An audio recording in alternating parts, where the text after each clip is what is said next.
નમસ્કાર દર્શક મિત્રો, આજે એક એવા મુદ્દે આપણે ચર્ચા કરવાના છીએ કે જે મુદ્દે ઘણા લાંબા સમયથી આપણે ક્યાંક ને ક્યાંક ચિંતા અનુભવીએ છીએ।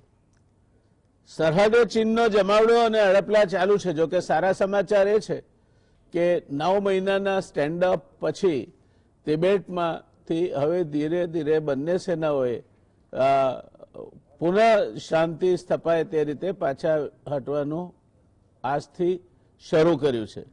બીજી બાજુ પાકિસ્તાન, નેપાળ અને મ્યાનમારની સરહદો પણ સાવ સલામત નથી।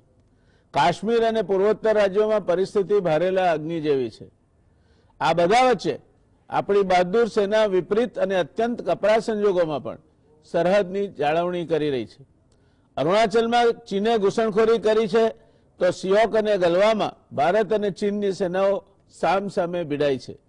આ સંયોગોમાં સ્વાભાવિક રીતે દેશની સુરક્ષા અને સ્વાધીનતા જેના ઉપર આધારિત છે તે સંરક્ષણ સંદર્ભે ભારત સરકારના 1 ફેબ્રુઆરીએ રજૂ થયેલ અંદાજપત્રમાં કરવામાં આવેલ જોગવાઈઓ ઉપર આપણી નજર હોવી જોઈએ।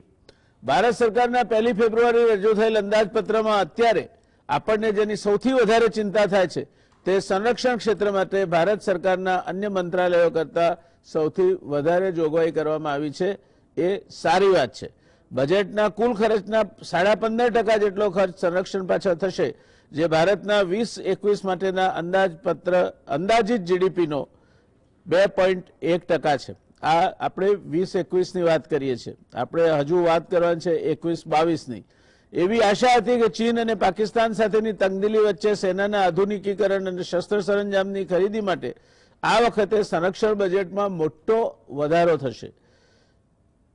આ વર્ષે કુલ સંરક્ષણ બજેટ 4.78 લાખ કરોડ રૂપિયા છે, જ્યારે વર્ષ 2020માં આ આંકડો 4.71 લાખ કરોડ હતો। એટલે સંરક્ષણ બજેટમાં સૈનિકોના વેતન ભથ્થા અને પેન્શનનો ખર્ચ પણ સામેલ હોય છે। આ જોગવાઈમાંથી 1.35 લાખ કરોડની જોગવાઈ હથિયારોની ખરીદી માટે મૂડી ખર્ચ તરીકે થઈ છે, જે કુલ જોગવાઈના 28.24% થાય।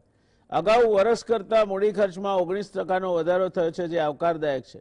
આ ઉપરાંત બીએસએફ, આઈટીબીપી જેવા પેરામિલિટરી ફોર્સ માટે 1.03 લાખ કરોડની જોગવાઈ છે। 4.78 લાખ કરોડની ફાળવણીમાં 1.15 લાખ કરોડ જવાનોને પેન્શન ચૂકવવા માટે અલગ રખાશે। આ સિવાય પગાર અને એસ્ટાબ્લિશમેન્ટની જાળવણીની ચૂકવણી માટે 2.12 લાખ કરોડ રૂપિયા જોઈશે। આમ કુલ મળીને 3.27 લાખ કરોડ જેટલી રકમ મહેસૂલી ખર્ચ પેટે જશે।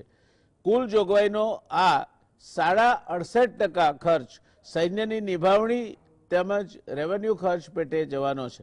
બ્લુમબર્ગના રિપોર્ટ અનુસાર ચીનનું સંરક્ષણ બજેટ ભારતના સંરક્ષણ બજેટ કરતાં 4 ગણું વધારે છે। મે 2020માં ચીને પોતાનું બજેટ રજૂ કર્યું હતું, જેમાં સંરક્ષણ બજેટ માટે વાર્ષિક 17,800 કરોડ ડોલર એટલે કે 12,96,222 કરોડ રૂપિયા ફાળવવામાં આવ્યા હતા। સિંગુઆ યુનિવર્સિટીમાં નેશનલ સ્ટ્રેટેજી ઇન્સ્ટિટ્યૂટમાં રિસર્ચ ડિપાર્ટમેન્ટના ડાયરેક્ટર કિયાન ફેંગે ગ્લોબલ ટાઈમ્સને કહ્યું, સંશોધન અને વિકાસ પર ઓછા ખર્ચના કારણે ભારત દુનિયાથી આધુનિક ટેકનિકવાળા હથિયારો ખરીદવાની કોશિશ કરી રહ્યું છે। તેનાથી ચીન સાથે લાંબા અને મોટા પાયાની ટક્કરમાં ભારતના સૈન્યને સફળતા ક્યારેય હાંસલ નહીં થાય। સોંગે કહ્યું, ભારતે અમેરિકા, રશિયા, ઇઝરાયલ અને ફ્રાન્સથી હથિયાર ખરીદ્યા છે, પણ તેનાથી તેની યુદ્ધ ક્ષમતામાં વધારો થશે, જે ટૂંકા ગાળાનો હશે। હથિયારો અને અન્ય સાજો સામાન કોઈ પણ જંગમાં સૌથી મહત્વપૂર્ણ ભાગ ભજવે છે। જો સંઘર્ષ દરમિયાન શસ્ત્ર સરંજામને નુકસાન પહોંચે છે અને તેનું રિપ્લેસમેન્ટ ના આવે તો સેનાની ક્ષમતા ખરાબ રીતે પ્રભાવિત થાય છે। નિષ્ણાતો એવું પણ કહે છે કે વિદેશોમાં હથિયાર ખરીદવાથી તેની જાળવણી માટે પણ જોરદાર ખર્ચ થાય, જે માત્ર નકામો ખર્ચ જ હશે। ચાઇનીઝ વિશ્લેષક સોંગે કહ્યું છે કે ભારતની સૈન્ય ક્ષમતા થોડા સમય માટે તો વધી જશે, પણ લાંબા સમય માટે આ શોર્ટકટ કામ નહીં આવે। આ સંદર્ભમાં દુનિયાના બીજા દેશો સંરક્ષણ પાછળ કેટલું બજેટ ખર્ચે છે તે જોઈએ તો 2016ની વિગતો અનુસાર દુનિયાના ટોચના 15 દેશો તેમના કુલ બજેટની નીચે મુજબની ટકાવારી મિલિટરી પાછળ ખર્ચે છે. અમેરિકા 36%, ચીન 13%, Russia 4.1%, Saudi Arabia 3.8%, Bharat 3.3%, France 3.3%, Britain 2.9%, Japan 2.7%, Germany 2.4%, દક્ષિણ Korea 2.2%, Italy 1.7%, Australia 1.4%, Brazil 1.4%, United Arab Emirates 1.3% અને ઇઝરાયલ પોતાના કુલ બજેટનો 1.1% એ સંરક્ષણ પાછળ ખર્ચે છે. 2018માં સ્ટોકહોમ ઇન્ટરનેશનલ પીસ રિસર્ચ ઇન્સ્ટિટ્યૂટના કહેવા મુજબ અમેરિકા, ચીન અને સાઉદી અરેબિયા બાદ ભારત સંરક્ષણ પાછળ ખર્ચ કરનાર ચોથા નંબરનો દેશ હતો. હાલના તબક્કે જે પ્રકારની અનિશ્ચિતતાઓ અને આંતરરાષ્ટ્રીય કટોકટી તેમજ ભારતની આંતરિક સુરક્ષાના મુદ્દે જે પડકારો ઊભા થાય છે તે ઉપરાંત ભારતનો વધતો જતો પ્રાદેશિક અને વૈશ્વિક રોલ આર્મ ફોર્સીસની ક્ષમતા વધે તેમ કરવા માટે ફરજ પાડે છે. આ ઉપરાંત આપણા રાષ્ટ્રીય હિતોને અસરકારક રીતે જાળવવા માટે પણ આધુનિક ક્ષમતાઓની સજ્જ સૈન્ય ભારત માટે હોવું એ સમયનો તકાજો છે. નાના નાના છમકલા મોટા યુદ્ધમાં ફેરવાઈ જાય તેવી શક્યતાઓ વધી રહી છે. બીજી બાજુ ચીન સરહદને પેલે પાર પોતાની આંતરમાળખાકીય સવલતો વિકસાવી રહ્યું છે અને મજબૂત કરી રહ્યું છે, જેને નજરઅંદાજ કરી શકાય નહીં. પાકિસ્તાન લાઇન ઓફ કંટ્રોલને સળગતી રાખવાની નીતિને અનુસરે છે અને સાથોસાથ જમ્મુ અને કાશ્મીરમાં પણ પ્રોક્સી વોર લડી રહ્યું છે. યુદ્ધની પદ્ધતિઓ પણ બહુ ઝડપથી બદલાઈ રહી છે. સીમાની પેલી પારથી આવતો આતંકવાદ અને પશ્ચિમ થિયેટરમાં ખેરાઈ રહેલું માહિતીનું યુદ્ધ સાથોસાથ પાકિસ્તાન, ચીન તેમજ ભારતની અણુસજ્જતા એ ચિંતાનો વિષય હોવો જોઈએ. હવે પછીનું યુદ્ધ જમીન, દરિયો, આકાશ, સાયબર, માહિતી અને આઉટર સ્પેસ બધાને અસર કરશે. આ સંયોગોમાં આપણા બંને પાડોશીઓ પણ સતત કંઈક ને કંઈક કરતા રહે છે. આની સાથોસાથ દેશની અંદર કાર્યરત ભાંગફોડિયા પ્રવૃત્તિવાળા પરિબળો અને ઘૂસણખોરી, આતંકવાદ તેમજ મિલિટન્સીનો આપણે સામનો કરવાનો રહે છે.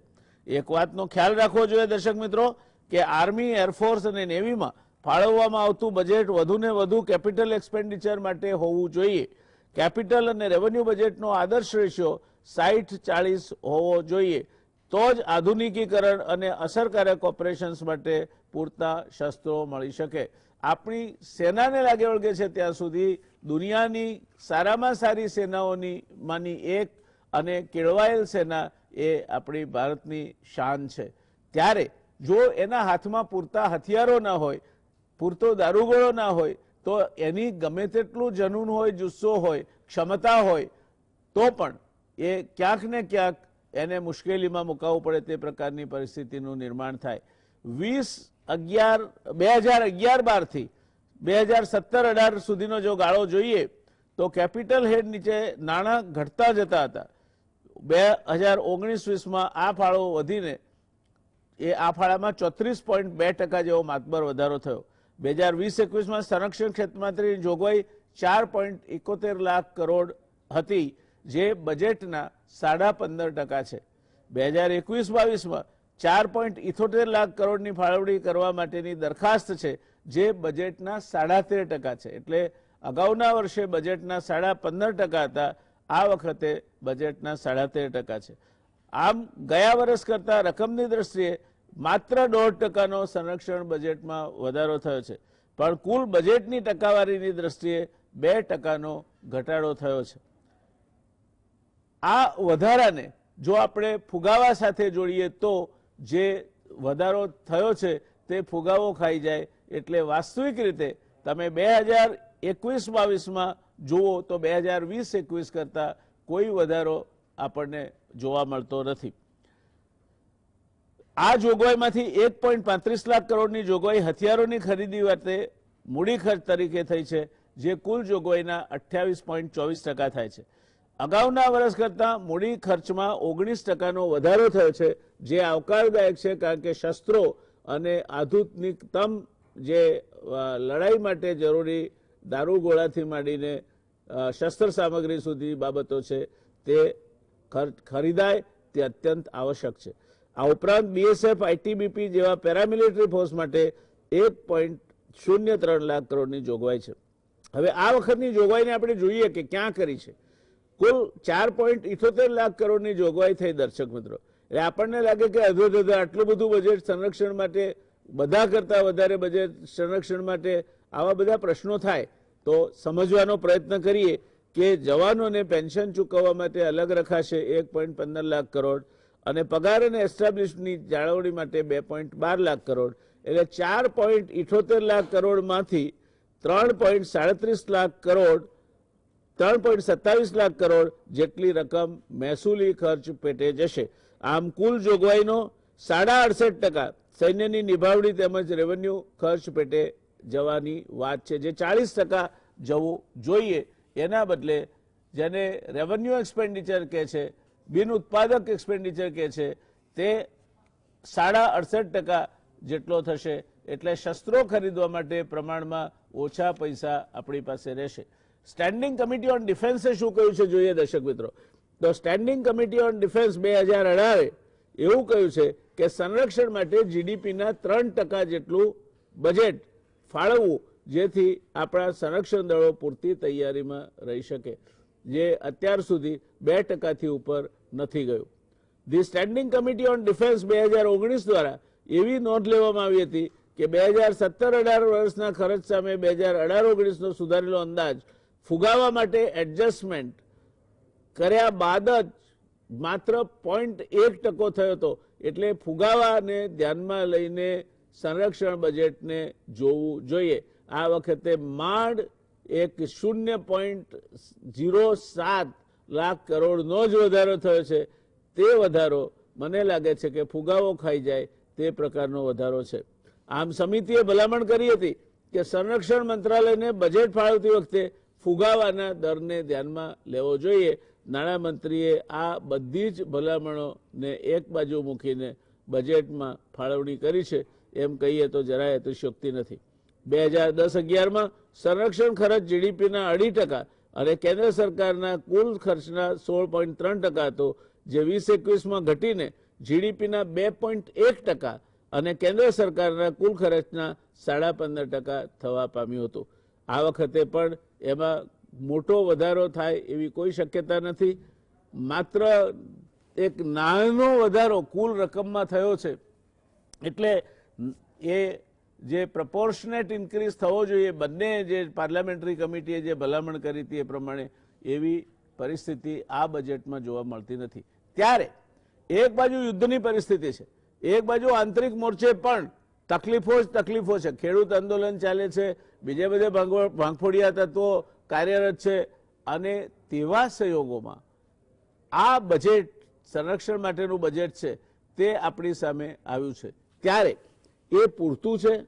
જો પૂરતું ના હોય તો એની જોગવાઈઓ ક્યાં ખૂટે છે અને શું કરવું જોઈએ?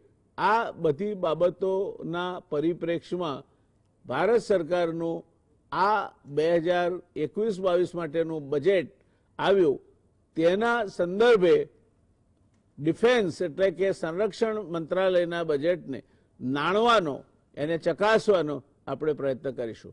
આપણી પાસે આ માટે 3 વિદ્વાન પેનલિસ્ટ ઉપલબ્ધ છે.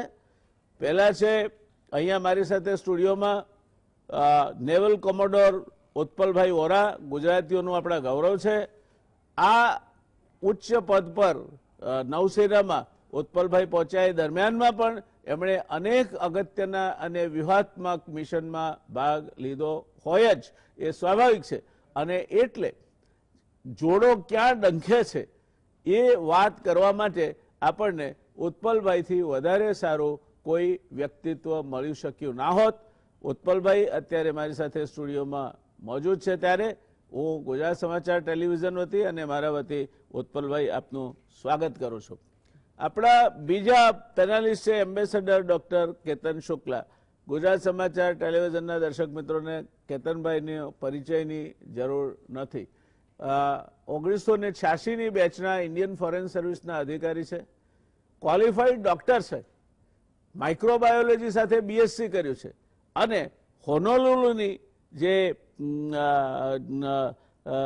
એશિયા સ્પેસિફિક સ્ટ્રેટેજિક સ્ટડી છે એના એ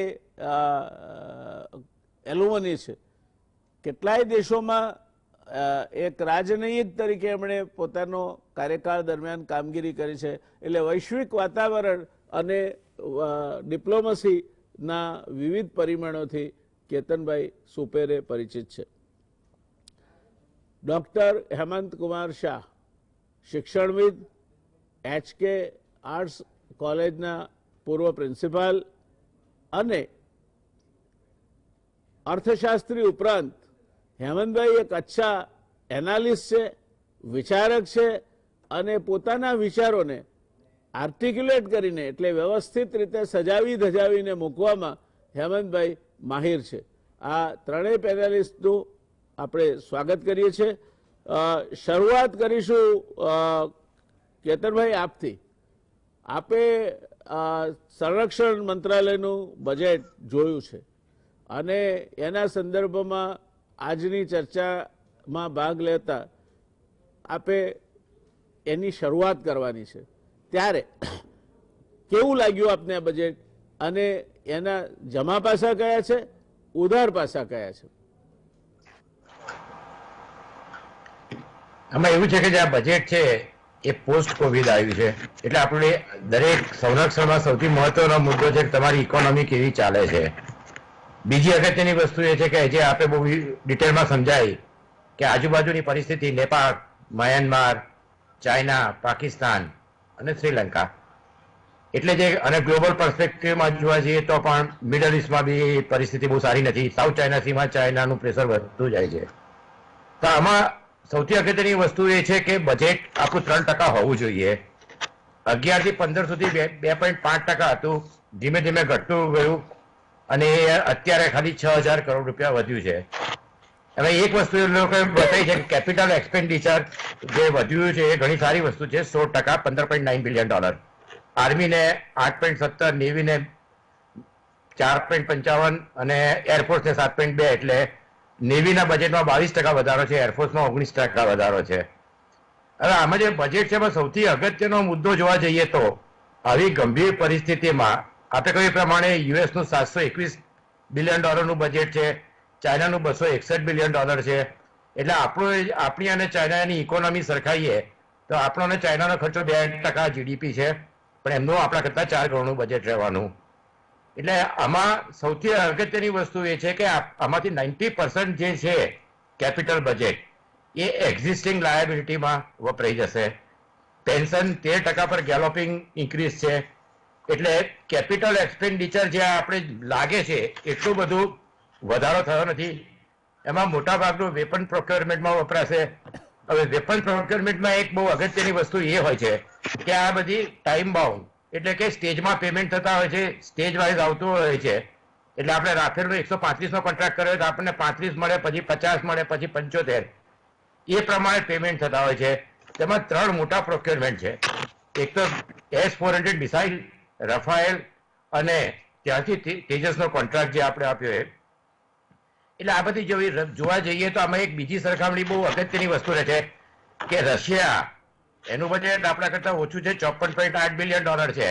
પણ રશિયા છે એ મેન્યુફેક્ચરિંગ કરે છે, એક્સપોર્ટ કરે છે. ચાઇના, એમનું પણ મેન્યુફેક્ચરિંગ છે, એમનો પણ એક્સપોર્ટ છે. એટલે આ બધી રીતે જોવા જઈએ તો આપણે દુનિયાના સાઉદી અરેબિયા પછી સૌથી મોટા ઇમ્પોર્ટર છીએ. We are the biggest importer of defence item.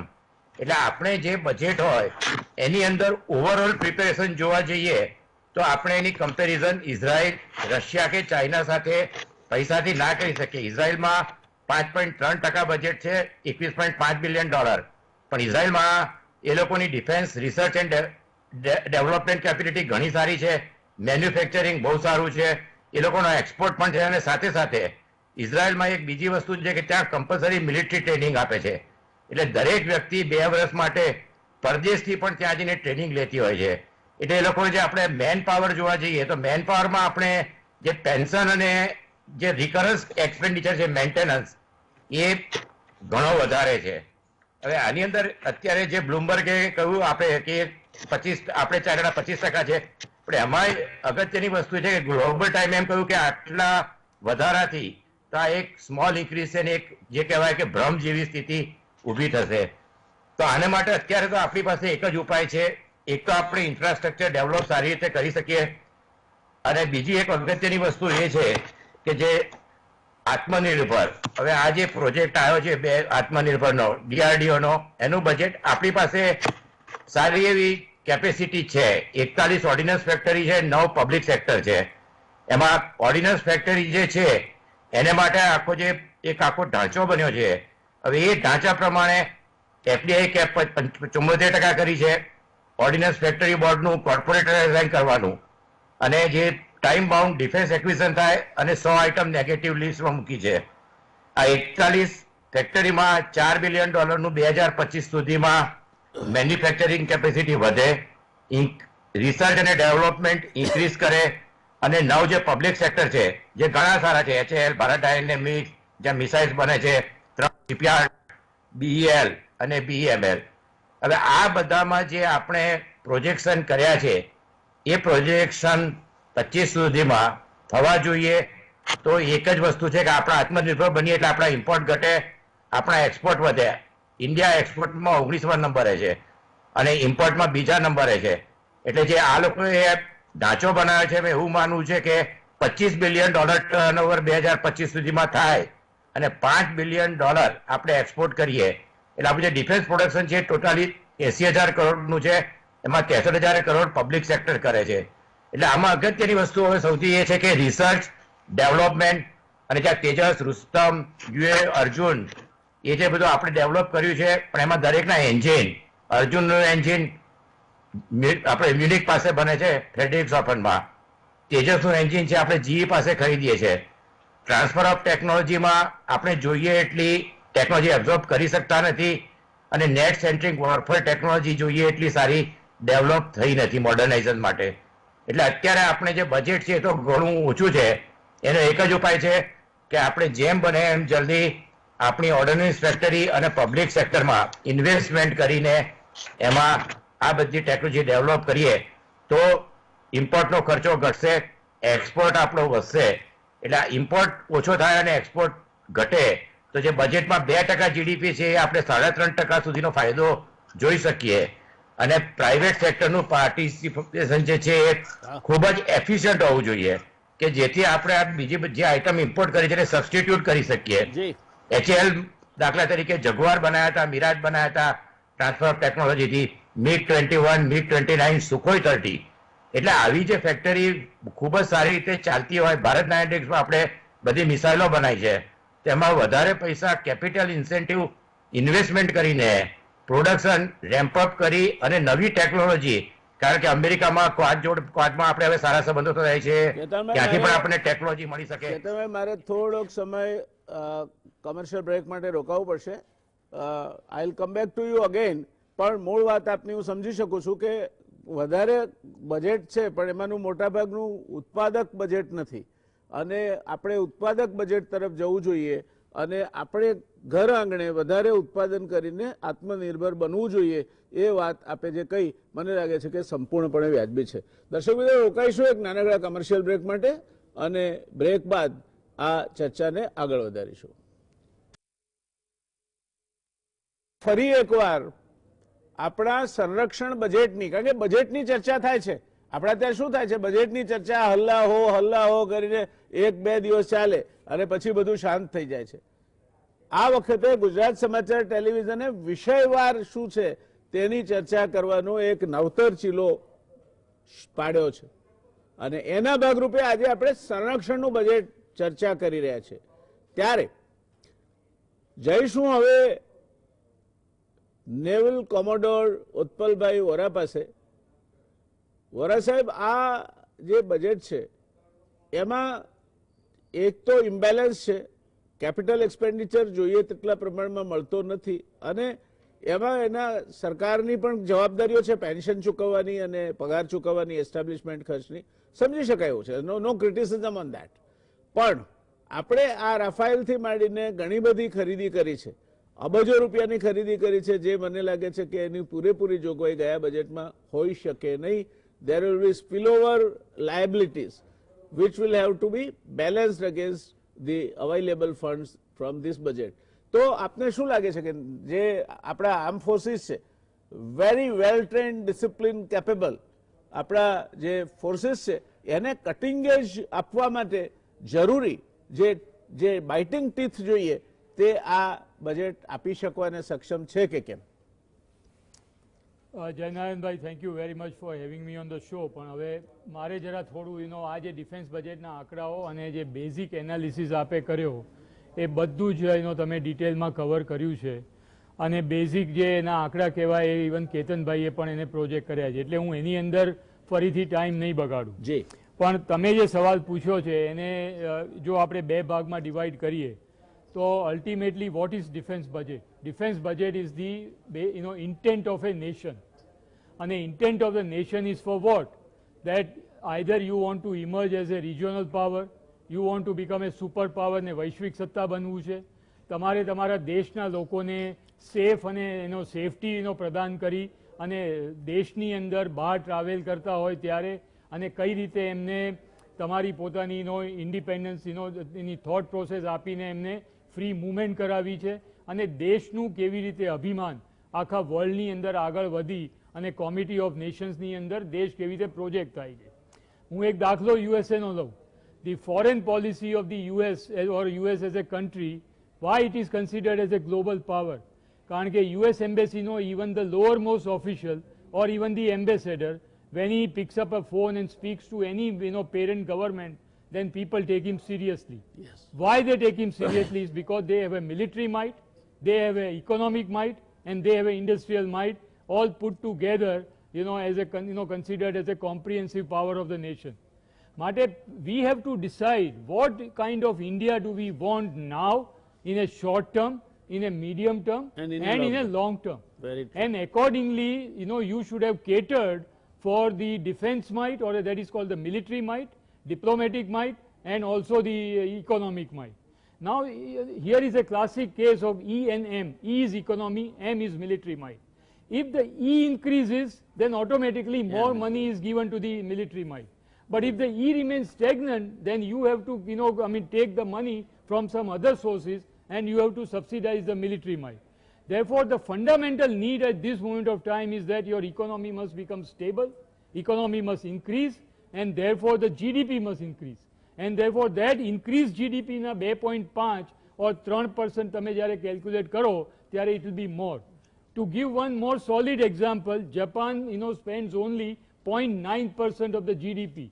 But even 0.9% of the Japanese GDP is more than many other countries in the world, because Japan's GDP is quite high.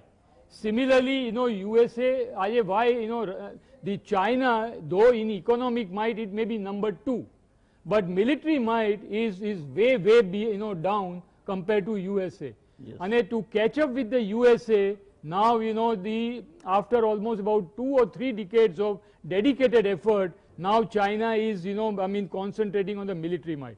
So therefore, we have to first decide what kind of defense policy we have. After defense policy, what is a national security strategy?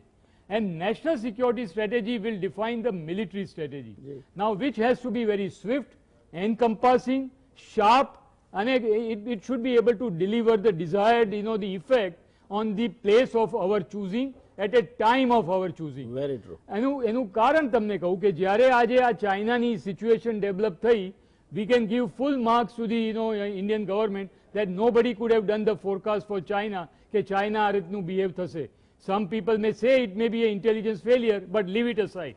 પણ જ્યારે આ Chinese situation Ladakh અને eastern theatre પર develop થઈ ત્યારે within a span of 1.5 to 2 months we had to do a purchase of 20,000 crores of emergency supply, emergency purchase of the military hardware to meet the kind of eventuality.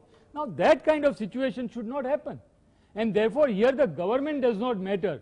તમે જો છેલ્લા 10 વર્ષ યુપીએના ગવર્મેન્ટના લો અને છેલ્લા 2014 થી 2019 કે 20 સુધી તમે એનડીએ ગવર્મેન્ટ લો, બંનેની અંદર average percentage of the GDP which is allocated to the defense is not more than 2.1 to 2.3%. Very true. On the contrary, for 2014 till about 19 it was declining. It is declining. And 2020 નું જે budget છે એમાં it was the lowest in last 10 years, Yes. 2.1. Yes. Now, having done so, India is the only country in the world which is besotted in between China and Pakistan, Yes. a fully nuclear armed neighbor. Yes. અને every time આપણે બધી રીતે કહીએ છીએ કે China is our main enemy, China is our main adversary, we should always be worried about China as a long term enemy, we must prepare for it.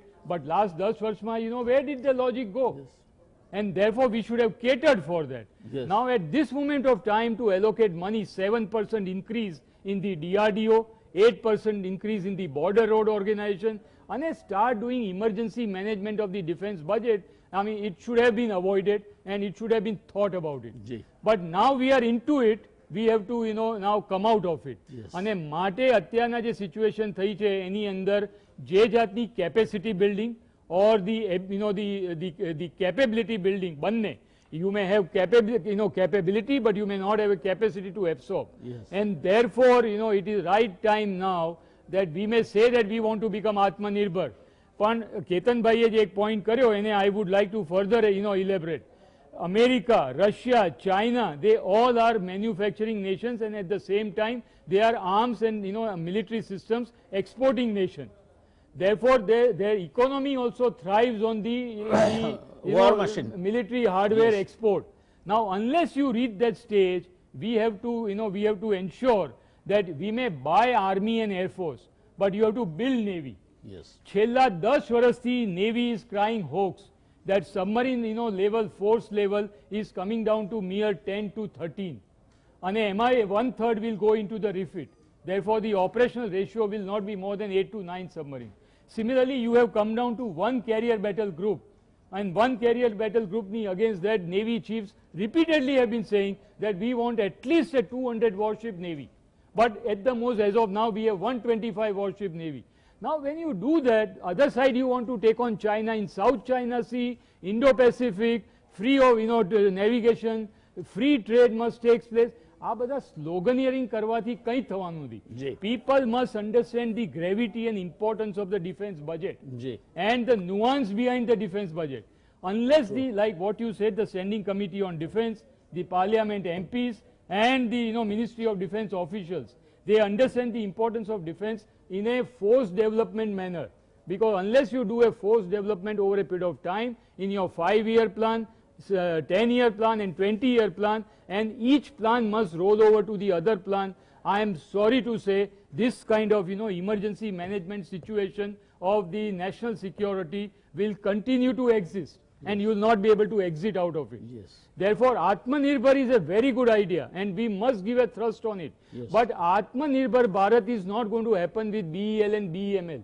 You have to have a technology tie-up with the great the defense manufacturing giants, and those giants must be willing to give you state-of-the-art technology, and that technology you should be able to absorb G. and thereafter export.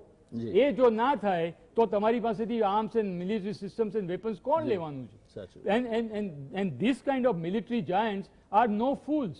They are not going to cut their own pocket and give you the state-of-the-art technology, because they are also worried about their own market true, and their own economy. True. Therefore, these nations were like British Aerospace, British Systems, McDonnell Douglas, Raytheon, Northrop Grumman, they also have to run their own budget and own industry within their own country.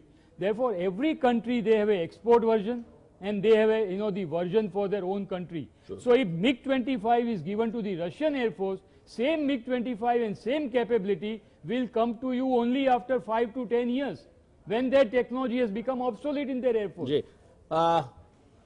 ઉત્પલભાઈ, તમને તો સાંભળ્યા જ કરીએ એવું થાય છે, કારણ કે you have wealth of knowledge. એટલે કેતનભાઈ બોલતા હોય કે આપ બોલતા હો, for that matter my all the panellist, ત્યારે એમને રોકવા જેવું કષ્ટદાયક કામ મારા માટે બીજું કોઈ નથી હોતું. દર્શક મિત્રો, ઉત્પલભાઈએ જે કહ્યું ને એની એક સરળ વાત છે કે ગોળ નાખીએ તેટલું ગળ્યું થાય. જો નેવી પાસે 200 જોઈતા હોય વોરશિપ્સ અને 80ની શોર્ટેજ હોય, માત્ર 6 જ સબમરીન ઓપરેટ કરી શકાય એ પ્રકારની પરિસ્થિતિમાં હોય, And one aircraft carrier. અને એક એરક્રાફ્ટ કેરિયર હોય, અને પછી આપણે એમ કહીએ કે ચીનના હાજા ગગડી ગયા, આવું થાય નહીં.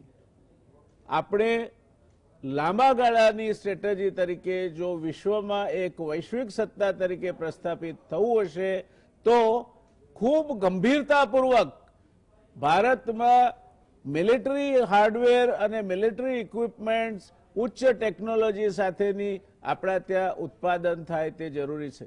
કોઈ દેશ એની લેટેસ્ટ ટેકનોલોજી તમને આપવાનો નથી.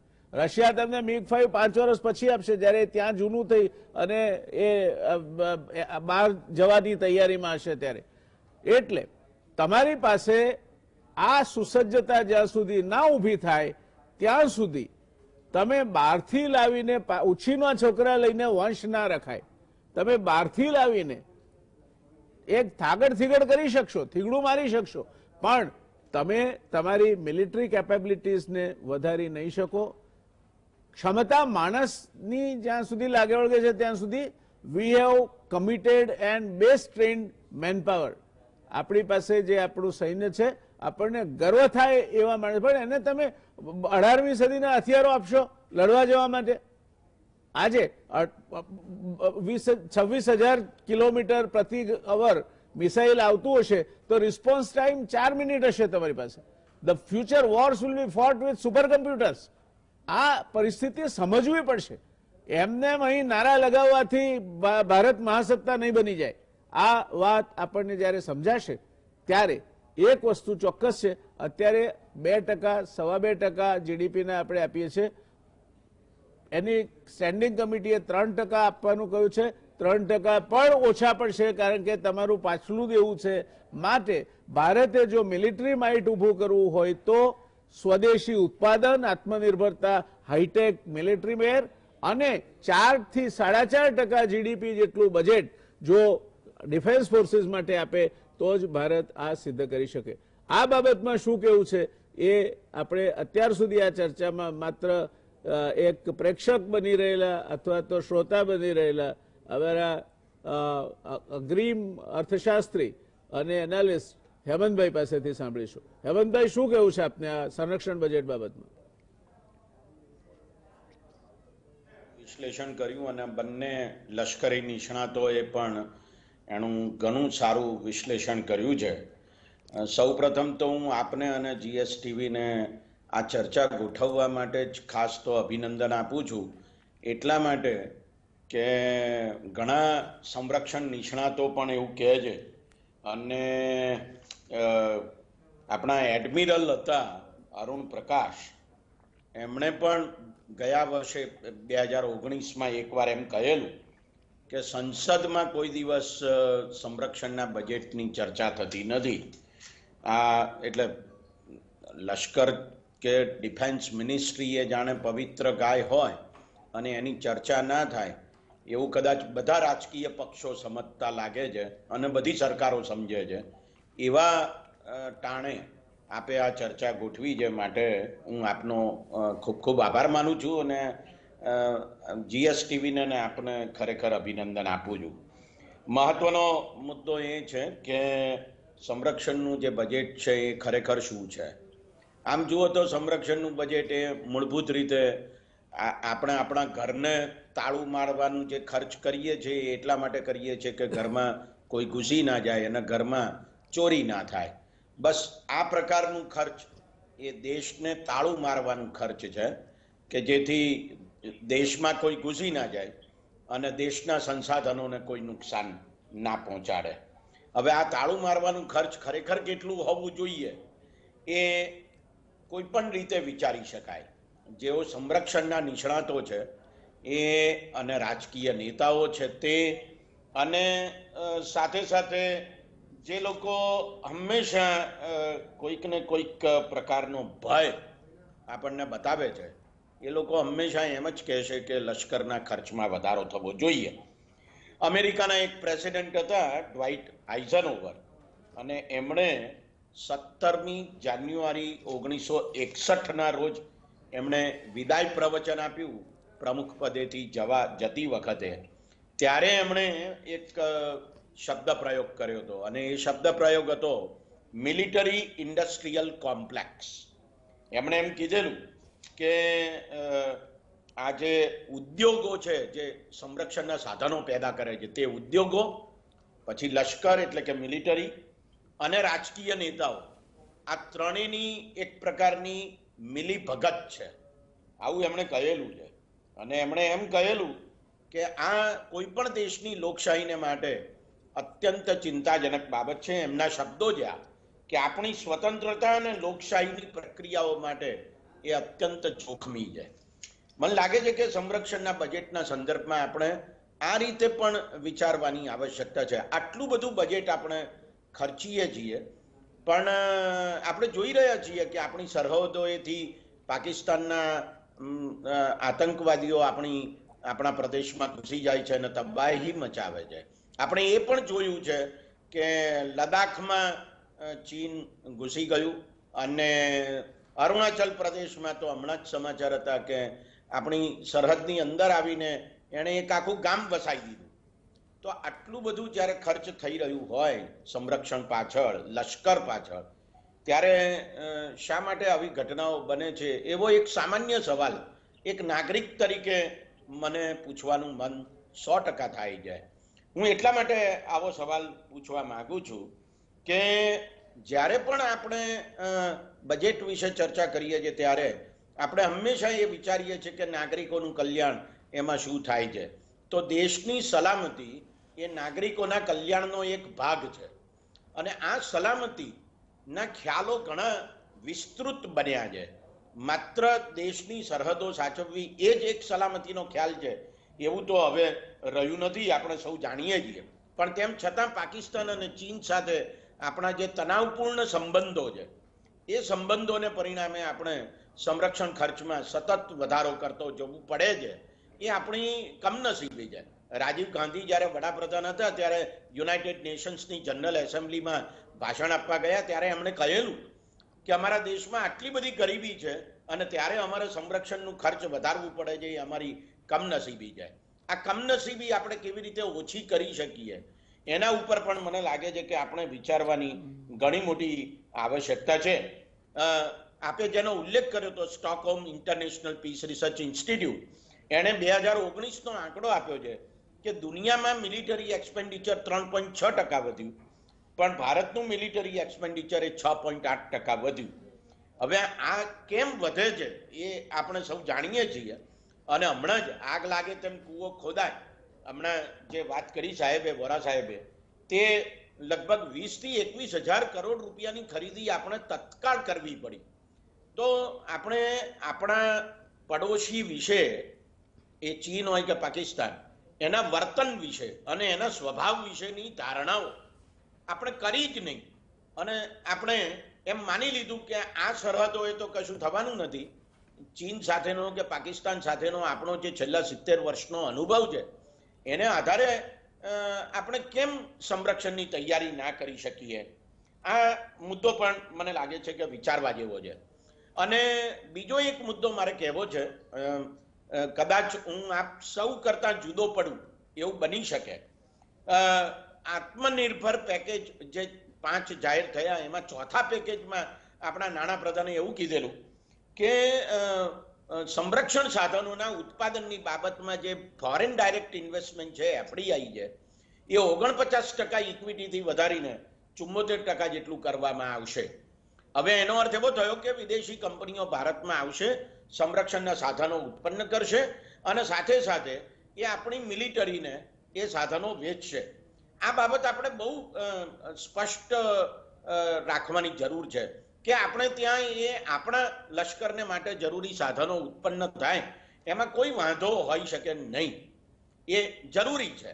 પણ સવાલ એ છે કે આ જે કંપનીઓ આવશે અને આપણે ત્યાં સંરક્ષણના સાધનો પેદા કરશે અથવા લશ્કરી સાધનો પેદા કરશે, એ જો નિકાસ કરવામાં એનો ઉપયોગ થશે, અને એની વાત તો ચાલે જ છે કે આપણે નિકાસ કરવા જ જોઈએ, તો એનો અર્થ એ થયો કે યુરોપ અને અમેરિકા જે કંઈ કરે છે એ જ આપણે કરવાના છીએ.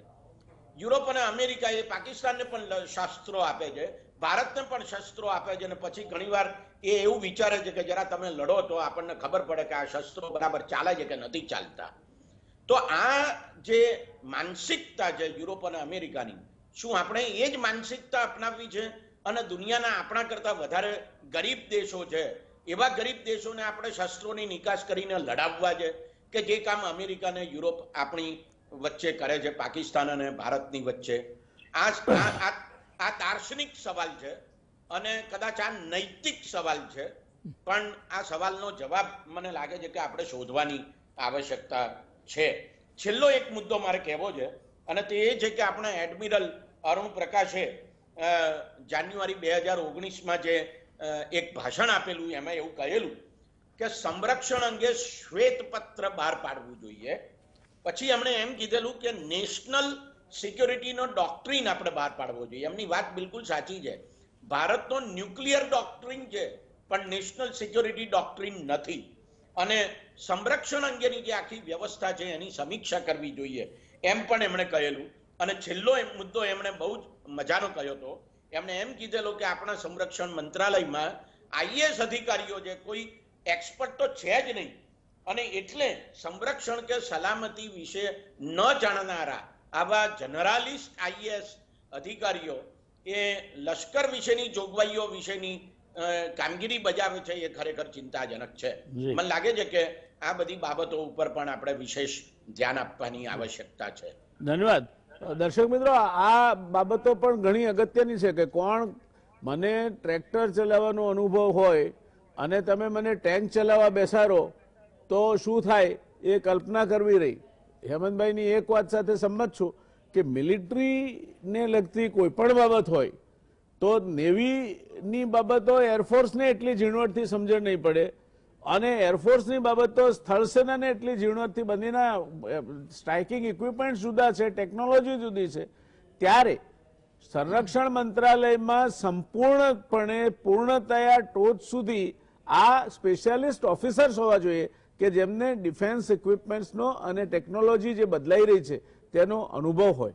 એલ્વિન ટોફલરે તો કહ્યું છે કે the technology will change at such a pace that if you sleep in the night and wake up in the morning you will be outdated. આ ઝડપે ટેકનોલોજી બદલાવાની છે, અને તેવે સમયે મને લાગે છે કે સ્પેશિયલાઇઝ જોબ માટે સ્પેશિયાલિસ્ટ ઓફિસર્સ હોવા જોઈએ, અને તે સમયાંતરે જે તે સેનાના જે તે પાંખમાંથી આવવા જોઈએ, અને 3-4 વર્ષ રહીને પછી પાછા ઓપરેશનલ લેવલે જવા જોઈએ, જેથી એને બંને બાજુનો અનુભવ મળે.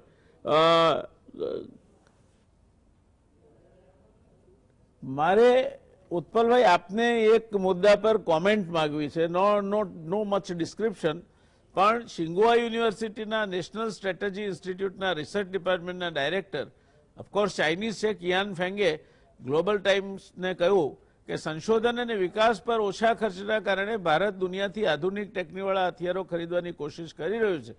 તેનાથી ચીન સાથે લાંબા અને મોટા પાયે ટક્કરમાં ભારતના સૈન્યને સફળતા ક્યારેય હાંસલ નહીં થાય. સોંગે કહ્યું, ભારતે અમેરિકા, રશિયા, ઇઝરાયલ અને ફ્રાન્સથી હથિયાર ખરીદ્યા છે, પણ તેનાથી એની યુદ્ધ લડવાની ટૂંકા ગાળાની ક્ષમતામાં વધારો થશે, લાંબા ગાળે એમાં ફાયદો નહીં થાય. આ બાબતમાં આપ તો એક નિષ્ણાત સ્ટ્રાઇકિંગ પાવરના સિનિયર ઓફિસર તરીકે કામ કરી ચૂક્યા છો, શું કોમેન્ટ્સ છે આપની? એમની વાત, if you have to be honest, I think is correct. એમાં કોઈ ડાઉટ નથી. પણ India is in a very peculiar situation કે તમે અત્યારે લાઈક આપણી પહેલાની પણ ચાઇના સાથેની ડિબેટમાં મેં કહ્યું હતું કે with this kind of economic and military might of China you cannot go out for an all out war with China. And therefore આપણે અત્યારે we have to meet China boot by boot, tank by tank, missile by missile and aircraft by aircraft. Right. Now, if you don't do it, then you are giving Chinese army, navy and air force and Chinese military leadership and political leadership a tremendous advantage. અને એ advantage એ છે કે China has achieved its strategic objective of bifurcating you on the eastern side and the western side. માટે he has opened up willy-nilly with China-Pakistan nexus two-front scenario for India. માટે એ જે એમણે કહ્યું છે કે ભાઈ ઇમિડિયેટ સિચ્યુએશનની અંદર તમને ભલે you have checkmated China, but in long term situation you have to ask yourself a question કે જે આપણે ઇમરજન્સી હાર્ડવેર પ્રોક્યોર કર્યો એ will it continue to be supplied by a transfer of technology or it is only a one time supply? If it is one time supply, then within 7 to 10 years that technology, like very rightly you said, it will get outdated, and therefore you have to either go in modified version 1 or version 2 or maybe even the latest technology available after 7 to 10 years. Very true. And there could be a totally different aircraft, Very totally different missile, and we'll be lagging in technology. Ji, But thank you. what the Chinese specialist has said, to the point is correct. Ji. But it is not that the Indian policy makers, defense strategists, Indian armed forces, officers and Ministry of Defense is not, taking cognizance of this fact. You have to again, like I said, a force structuring of the armed forces is a very, very difficult and a Ji. detailed task. Ji. And it must match with the intent of a nation Ji. and a sufficient amount of funding. Ji. આ જો ના કરવું હોય અને જો ના થઈ શકે એવું હોય અને if we have to just juggle along with the 2.1 and 2.3 and 2.4% of GDP તો નહીં થાય. with the existing economy not improving અને એવું લાગે છે કે 2021 ને 2022 કે 23 સુધી economy is not going to G. shape up. G. So we have to be prepared for checkmating China on as it is, where it is basis. Ji, thank you.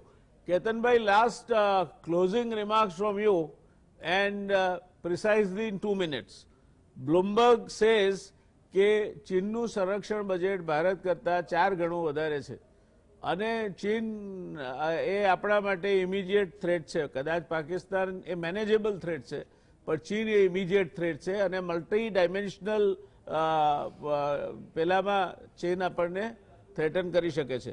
તો આ જે 4 ગણા બજેટવાળો દેશ છે, બાકીની સવલતવાળો દેશ છે, એને આપણે કઈ રીતે આપણી શું સ્ટ્રેટેજી હોવી જોઈએ, આપણી વ્યૂહરચના શું હોવી જોઈએ?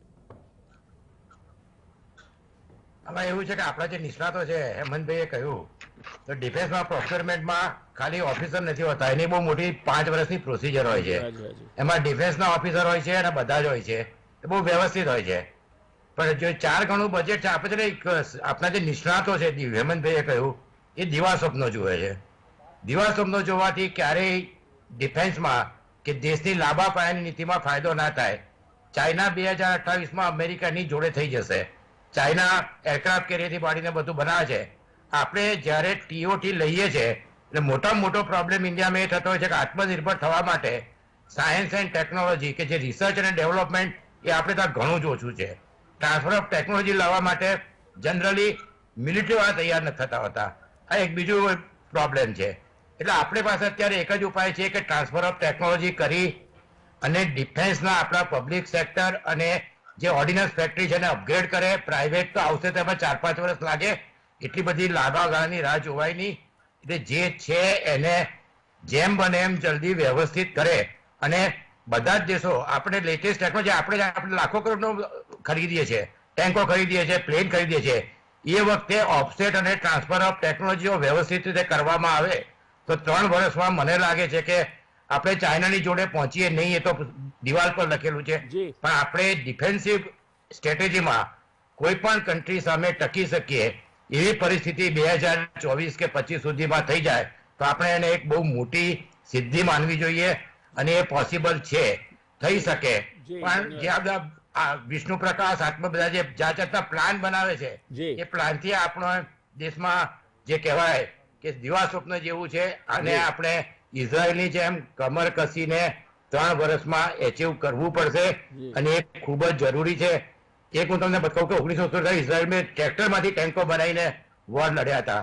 એટલે આ વસ્તુ આપણે માટે બહુ જ અગત્યની છે કે જેમ બને એમ જલ્દી TOT કરી સારામાં સારું પ્રોડક્શન અને આપણે જે ખરીદી કરીએ છીએ એમાં આપણને સામે એ લોકો આપતા જ હોય છે ટેકનોલોજી.